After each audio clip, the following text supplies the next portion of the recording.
Radio Prairie, le podcast qui vous parle d'herbe. Et bienvenue dans Radio Prairie, toujours la seule radio qui vous parle herbe, prairie et pâturage. Pour cette deuxième saison, nous appellerons chaque semaine des grands témoins du pâturage, ingénieurs, experts, éleveurs de Franche-Comté et d'ailleurs. Vous avez de l'herbe? Vous avez des clôtures? Dans les oreillettes ou dans la voiture, suivez notre podcast et pourvu que ça pâture. Pour ce dernier épisode de la saison, Florian Anselme et Luc Delavie sont allés voir ce qu'il se passait outre-Atlantique. François Labelle nous parlera donc du pâturage des vaches laitières au pays des caribous.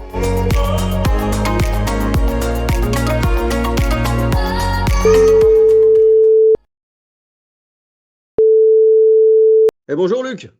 Salut Florian, comment tu vas? Bah écoute, plutôt pas mal, plutôt pas mal dans cet automne doux. Et puis tu sais que on a un peu l'impression d'avoir un temps océanique là chez nous dans l'Est là. Ah oui, chez oui, vous mais ou pas?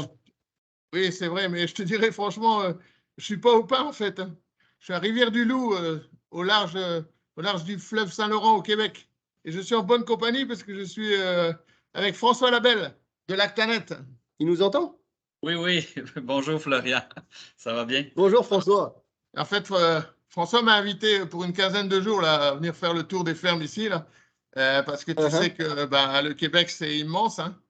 C'est quand même 3 fois la Oui. France, mais c'est seulement Mhm. 8,5 millions d'habitants, quoi. Donc, il y a un peu de place. Il y a beaucoup de forêts, hein. Les couleurs sont magnifiques, mais il y a de la place pour la Mhm. prairie, avec quand même un effet un peu curieux, et François va nous raconter ça. C'est qu'en fait, les vaches qui pâturent ici sont les vaches en système bio. Les autres, Ah oui. les autres, je te dirais que j'en ai quasiment pas vu. J'ai plutôt vu des Ouais. belles prairies, j'ai vu des vaches à l'intérieur, mais il n'y a pas beaucoup de vaches qui pâturent. Et François, c'est un pionnier pour ça, parce que c'est le premier importateur mondial de Happy Grass, hein. Le nom ne me surprend pas et ne m'est pas inconnu. Donc oui, Happy Grass is international. Ouais. Appréciez mon accent. Mais du coup, moi, je voudrais demander à François, entre deux neiges, parce que moi, je Oui. pensais, moi, je vois le Canada, j'ai l'impression qu'il fait tout le Oui. temps froid chez vous. Est-ce que l'herbe arrive à pousser? Oui. Non, quand même, on a, tout dépendant où est-ce qu'on est au Québec, on peut avoir, tu vois, les régions les plus nordiques vont quand même avoir un bon 4 mois de pâturage, Mhm. puis sans trop forcer. Donc, il y en a qui réussissent même à allonger un peu plus. Et puis, au sud du Québec, facilement, on peut avoir 5 mois et demi, 6 mois d'herbe. Donc, c'est Ok. quand même intéressant en termes de durée. Moi, je travaille vraiment avec les fermes laitières bio au Québec, avec une équipe de conseillers. On a quoi, 7, 8, 9 conseillers qui travaillent avec ces fermes-là un peu partout dans la province. Comme Luc disait ici, tu vois, bon, avec le bio, c'est sûr qu'il y a l'obligation de faire du pâturage. Donc, nous, ça a été notre priorité parce que finalement, partout ailleurs au Québec puis au Canada, c'est la même chose. Le pâturage sur les fermes conventionnelles, c'est plutôt rare. Donc, ce n'est pas une Mhm. priorité pour personne, hein, autant en termes de recherche que développement technique ou quoi que ce soit. Donc, Mhm. nous, il faut qu'on qu'on tienne le flambeau de ce côté-là si on veut avoir de l'avancement puis utiliser des nouveaux outils, etc. Donc, Ok. c'est pour ça que oui, je suis spécialiste en lait bio, mais aussi automatiquement le spécialiste en pâturage là, pour la province. En fait, le Québec, c'est un immense Jura, quoi. Sauf qu'ils n'ont pas le comté. Mais tu sais, François était venu nous voir, avait fait un voyage d'études chez nous en 2012. Et il avait Mhm. pas mal capté de choses autour de l'herbomètre, l'observatoire de croissance de l'herbe et tout. Et il s'est payé le culot d'en mettre un en place ici, assez Mhm. spectaculaire, hein, dans une région, dans 3 régions, hein. Donc, ils sont en train de Ouais. diffuser Ok. ça et il fait travailler des groupes d'éleveurs, un peu comme les Irlandais avec les groupes de discussion, tu vois. Et François, aujourd'hui, ces éleveurs-là, qu'est-ce qu'ils en retirent de plus intéressant dans le pâturage? Il y avait peut-être des craintes, même au départ, d'y aller, même s'il y avait une obligation. Et aujourd'hui, c'est dans quoi qu'ils trouvent le plus de satisfaction à pâturer? Je dirais que la plupart, quand on les fait parler, bon, pourquoi finalement vous faites du pâturage? Pourquoi vous faites du bio? Mais en fait, au départ, là, ce qui sort en premier, c'est vraiment le plaisir de voir les animaux à l'extérieur.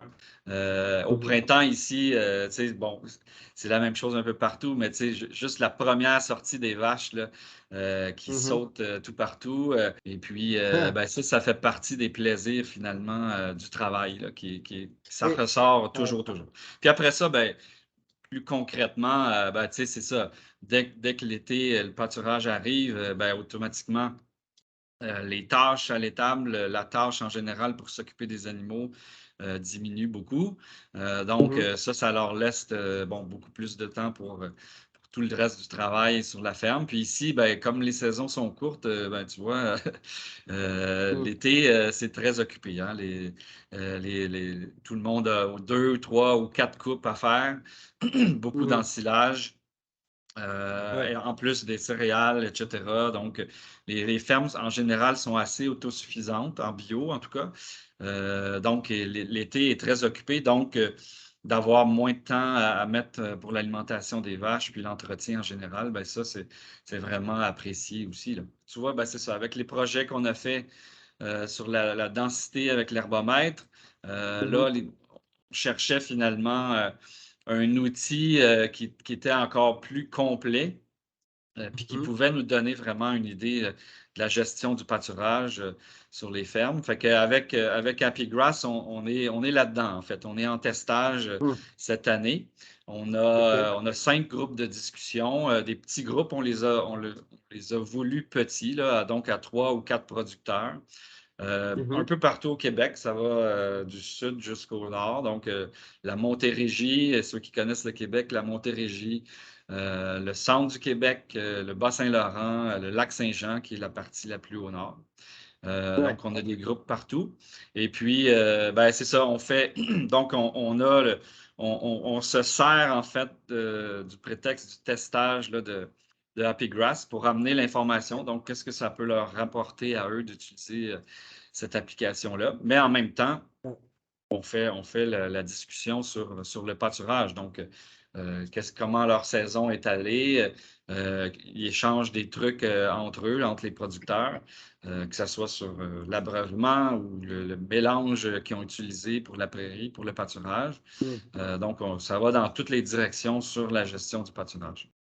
Ok, oui, parce que c'est pas forcément évident d'objectiver si on a passé une bonne saison de pâturage. Et c'est vrai que Happy Grass, alors avec ton accent, c'est encore mieux ce logiciel, mais ça permet aussi d'avoir des chiffres à mettre en face. Et puis, oui, j'espère qu'ils arrivent à bien enregistrer leur planning de pâturage pour pouvoir valoriser ça à la fin et se comparer aussi. Tu parlais de densité et Luc parlait du Québec comme d'un petit Jura ou comme d'un grand Jura plutôt. Est-ce que vous avez des prairies permanentes comme chez nous? Oui, non, en fait, c'est ça. Prairie permanente, c'est vraiment plutôt rare, puis c'est vraiment des petites surfaces, là. Ça représente moins que 5 des surfaces en général, puis plusieurs fermes n'en ont pas du tout, hein. Donc, en général, toutes les terres peuvent être travaillées mécaniquement avec les machineries. Et puis automatiquement, ben, on a vraiment des prairies temporaires, que ce soit pour les pâturages ou pour les prairies récoltées mécaniquement, là. Donc, on va se retrouver en général, on vise à avoir une rotation à 4 ou 5 ans en pâturage. On va avoir 1 ou 2 années en céréales ou avec du maïs dans les régions plus au sud du Québec. Et puis, on revient en pâturage. Fait que c'est le même modèle, le même genre de rotation pour les prairies qui sont récoltées mécaniquement aussi. Donc, puis on y va avec des mélanges. En bio, ça a toujours été la priorité, des mélanges à 4, 5 ou 6 espèces de plantes fourragères. Beaucoup de trèfle blanc. Les légumineuses, c'est plus limité, mais ça va être trèfle blanc, lotier. Certaines fermes qui ont des sols trop bien drainés, en fait, des sols très légers, vont même aller avec de la luzerne parce que c'est ce qui se tient, là. Trèfle violet, un peu, oui, trèfle rouge, qu'on appelle ici. Et puis, ben, dans les graminées, ça va être dactyle, Brome des Prés, je pense que ça, c'est pas une espèce que vous avez, mais qui est un brome plus court, tout simplement, qui est adapté au pâturage. Fléole, un petit peu, mais on n'en met pas trop. Vraiment, on ne veut pas... parce que dès que la première coupe est passée ici, dès que le printemps est passé, si c'est le moindrement sec, ça disparaît. On ne voit plus de fléole. Mais quand elle est là, elle est très bonne et très appétante. Donc, c'est le genre de mélange qu'on va avoir pour les pâturages. C'est plus un Jura à la mode bretonne, en fait. Ouais, ok. Tu vois, on retrouve un peu nos assolements sur 6-7 ans, là, tu vois, qu'on a dans l'ouest de la France, là, avec des prairies intégrées aux cultures, quoi. Et j'ai entendu qu'il y avait du sec aussi au Canada. Et il paraîtrait même que on va pas partir sur la moutarde, mais il paraîtrait même que que ça nous a posé problème aussi là-dessus. Et ma dernière question, c'est on pourrait faire un épisode de Radio Prairie d'1 heure, je pense, là-dessus. Mais ma dernière question, c'est quoi l'enjeu des prochaines années là au niveau du pâturage pour les bio, mais aussi qu'est-ce qui pourrait faire qu'il y ait des éleveurs chez vous qui sont en lait standard, hors bio, viennent au pâturage?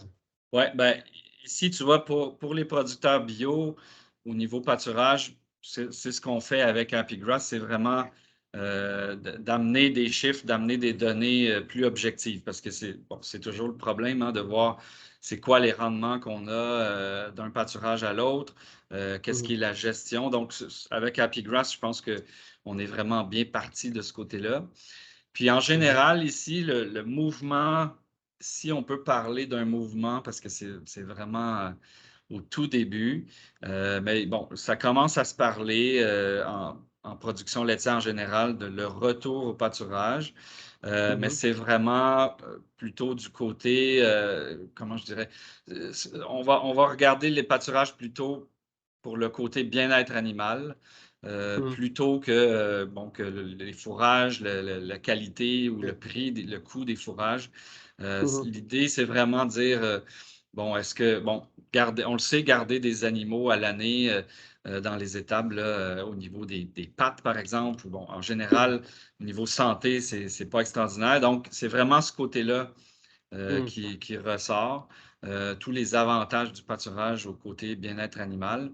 Et puis là, après ça, il y a des petites tentatives ici et là. Il y a des choses qui commencent, mais on est vraiment au tout début. Jusqu'où ça va aller, c'est difficile à dire. Ok, c'est très intéressant. Et puis, on gardera contact moi, je suis intéressé de comparer vos rendements Happy Grass que vous arrivez à sortir avec les rendements qu'on a ici en Franche-Comté. Ouais, ça va être très intéressant de suivre ça. Bonne continuation à vous et puis à bientôt sur les ondes de Radio Prairie. On a encore passé une belle saison à tes côtés et aux côtés de tous les intervenants. On remercie tous les éleveurs qui ont intervenu et puis leurs techniciens qui les ont appelés pour nous faire bénéficier de leurs témoignages. Et puis à bientôt pour de nouvelles aventures. Et merci François de ces explications. Allez Florian, salut. À bientôt. Bye bye. Salut. Allez, réagissez, commentez, interpellez-nous même. Rendez-vous la semaine prochaine et n'oubliez pas de pâturer. Radio Prairie, le podcast qui vous parle d'herbe.